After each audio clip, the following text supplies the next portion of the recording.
মুন্সিগঞ্জে বাংলাদেশ কোস্টগার্ডের উদ্যোগে অসহায় ও সুবিধাবঞ্চিত মানুষের মাঝে বিনামূল্যে চিকিৎসা সেবা ও ঔষধ সামগ্রী বিতরণ করা হয়েছে। 23 এপ্রিল 2026 তারিখ বৃহস্পতিবার বিকেলে কোস্টগার্ড মিডিয়া কর্মকর্তা লেফটেন্যান্ট কমান্ডার সাব্বির আলম সুজন এ তথ্য নিশ্চিত করেছেন। এ সময় তিনি বলেন, প্রতিষ্ঠা লগ্ন থেকে বাংলাদেশ কোস্টগার্ড উপকূলীয় এবং নদী তীরবর্তী অঞ্চলের সুবিধাবঞ্চিত মানুষের বিভিন্ন প্রয়োজনে এগিয়ে এসেছে।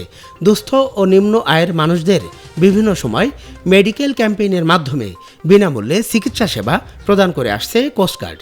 এরই ধারাবাহিকতায় বৃহস্পতিবার সকাল 9টা হতে দুপুর 2টা পর্যন্ত কোস্টগার্ড ঢাকা জোনের ব্যবস্থাপনায় মুন্সিগঞ্জের লৌহজং থানাধীন কোস্টগার্ড কম্পোজিট স্টেশন পদ্মাতে মেডিকেল ক্যাম্পেইন পরিচালনা করা হয়।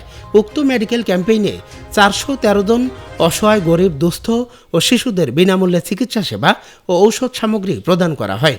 এ সময় তিনি আরও বলেন, মানবতার সেবায় কোস্টগার্ড ভবিষ্যতে এ ধরনের জনসেবামূলক কার্যক্রম অব্যাহত রাখবে।